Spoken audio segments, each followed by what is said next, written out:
Bienvenue dans le clin d'œil de la semaine. Nous sommes samedi le 18 décembre et ce qui a retenu notre attention cette semaine, c'était dans la semaine des trois sorcières. Alors, ça ramène toujours de la volatilité sur le marché. Alors, allons voir l'indice du Dow Jones afin d'examiner un peu les up and down qu'il nous a fait cette semaine.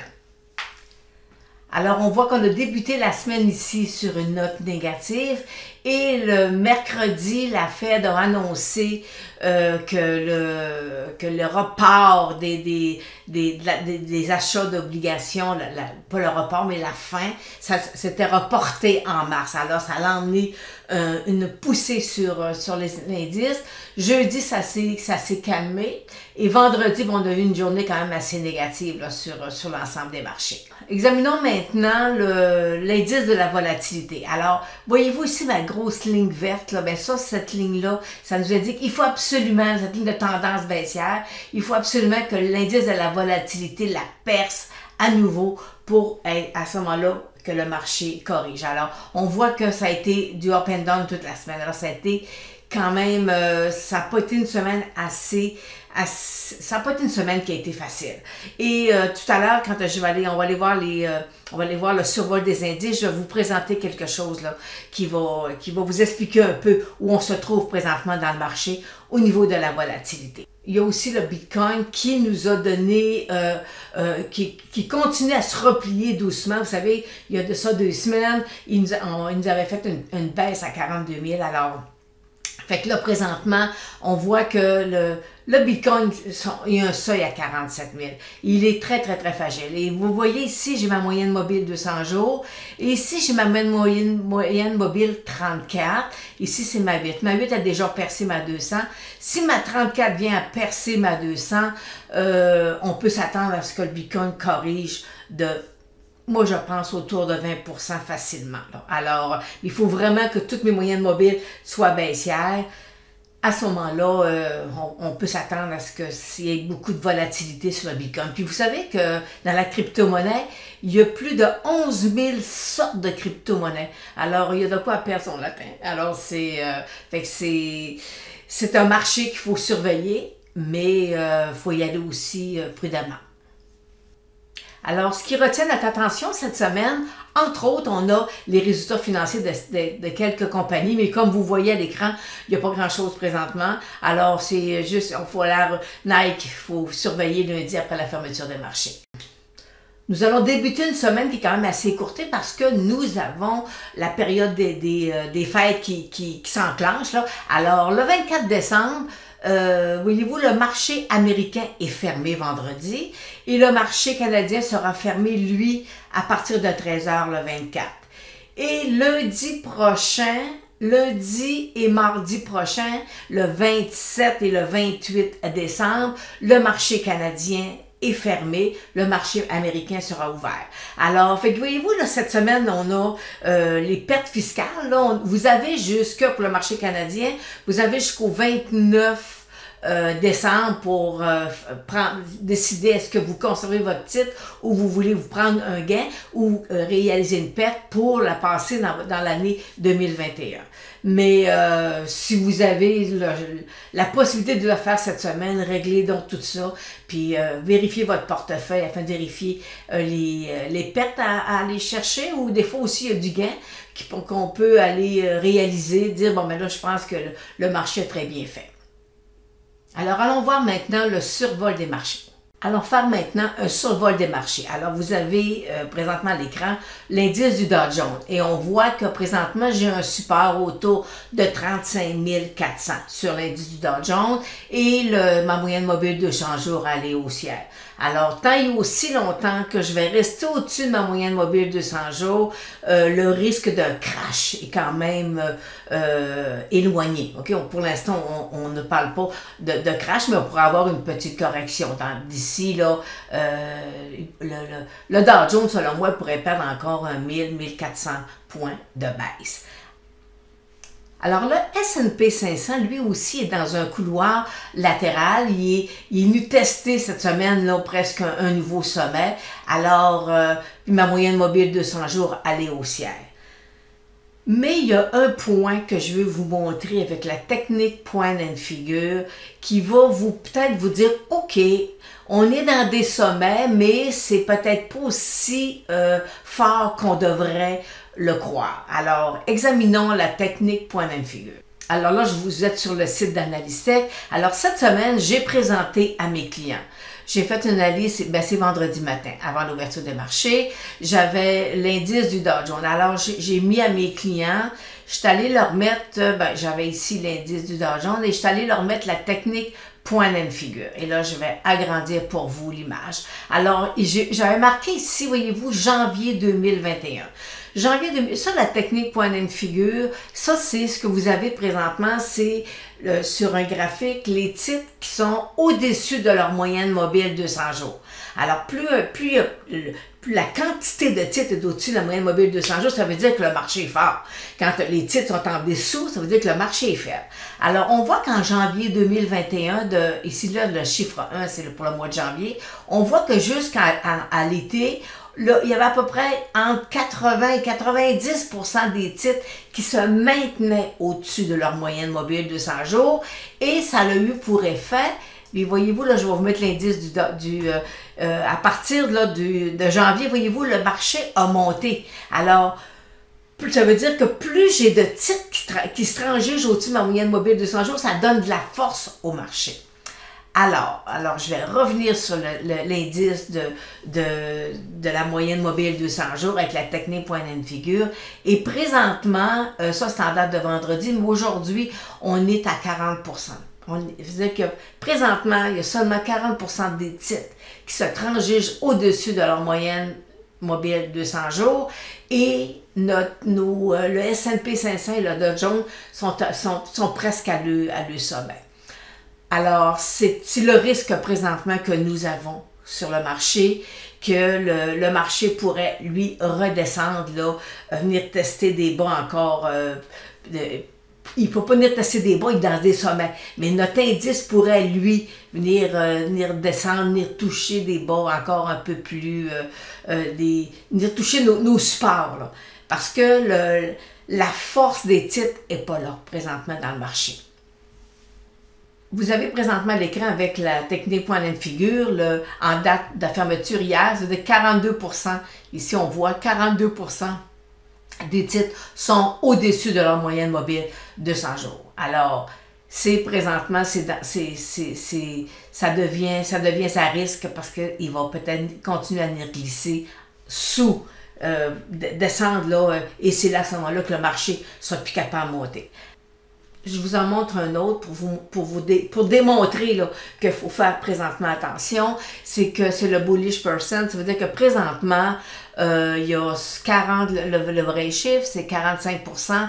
45% des titres contribuent à la hausse du marché, à maintenir le marché dans son sommet. C'est insuffisant. C'est insuffisant. Quand on était dans des sommets, voyez-vous, il y avait 78%, des fois même 80% des titres qui contribuaient à ce que le marché monte. Là, on est à 42%. C'est insuffisant. Et tant qu'à être dans les secrets, alors je vais vous montrer la courbe de distribution. Et on voit ici là, que, voyez-vous, j'ai vraiment là, des secteurs qui sont vraiment à terre, mais voyez-vous, ça veut dire que ces secteurs-là, à un moment donné, vont rebondir puis ils vont repartir. Mais voyez-vous, et là, présentement, les secteurs glissent. J'ai présentement là, une bonne partie des titres là, qui sont en dessous de 42. Alors, pour ça aussi, alors présentement, on est en train de glisser doucement là, vers la gauche et c'est inquiétant parce que ça va nous prendre quelques semaines à aller toucher vraiment à l'extrémité afin de rebondir. Alors, fait que le marché, selon moi, il est fragile. Là, vous avez le Russell 2000. Alors, on est toujours dans un couloir latéral et vous savez que Russell 2000, c'est des petites entreprises. Alors, et c'est très, très, très suivi par l'institutionnel. Maintenant, examinons l'art. Vous savez que voyez-vous, je vais aller la mettre un peu plus, l'art est, ma moyenne mobile de 100 jours, vendredi, est nulle percée, mais il faut absolument que ma moyenne mobile de 100 jours soit traversée avec mes moyennes mobiles 834 pour dire que l'or repart à la hausse. Alors, voyez-vous, là, j'ai 1830 parce que ça, j'en ai parlé souvent. Le 1830, c'était une résistance à franchir. Il l'a fait une fois, il est revenu. Puis ici, là, j'ai 1720. Alors, mais j'ai ici 1770, là, à peu près. Oui, c'est ça. Alors, fait que, voyez-vous, c'est l'or présentement. Tant et aussi longtemps qu'il n'est pas reparti, on est dans des zones là, de flou. Puis je vais vous dire, il ne faut pas qu'il casse là, mon 1700. C'est impardonnable. On s'en va à 1500. Alors, fait que pour l'instant, il faut être prudent sur les titres tarifaires. D'ailleurs, le marché, les indices nous le démontrent qu'il faut le marché canadien, entre autres, l'indice, faut être prudent sur les titres tarifaires. Et là, je vous présente le pétrole. Le pétrole qui avait cassé sous sa moyenne mobile 200 jours et là qui revient. Et tout à l'heure, je vous ai parlé du Bitcoin, puis je vous disais, il ne faut pas que ma moyenne mobile 34 vienne percer ma moyenne mobile 200. Là. Alors, voyez-vous ici, il rebondit. Et il faut que cette accumulation-là, il faut que je reparte à la hausse sur le pétrole.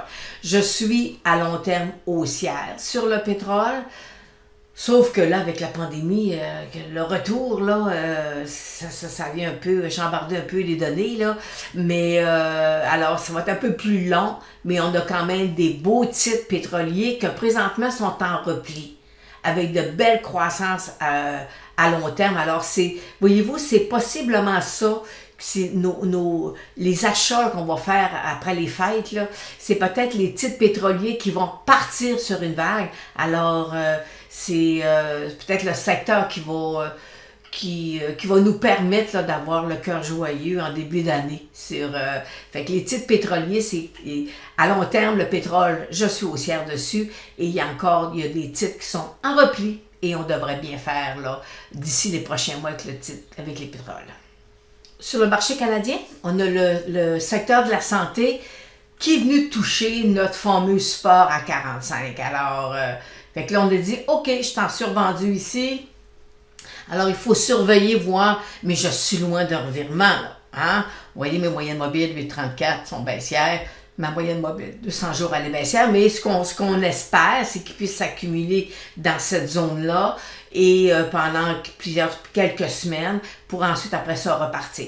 Et il ne faut pas oublier que c'est le secteur du cannabis qui est quand même dominant dans l'indice. Alors, il va falloir surveiller nos titres de cannabis parce que le signal de renversement du secteur de la santé va arriver par nos titres de cannabis.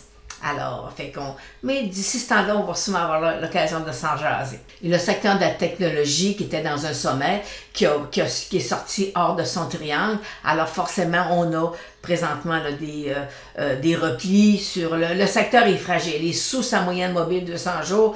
Et vous voyez ici, là, je vais l'agrandir un peu pour vous. Puis ici, là, j'ai ma moyenne mobile 34, ma 8 a percé, ma 200, ma 34 s'en vient. Et si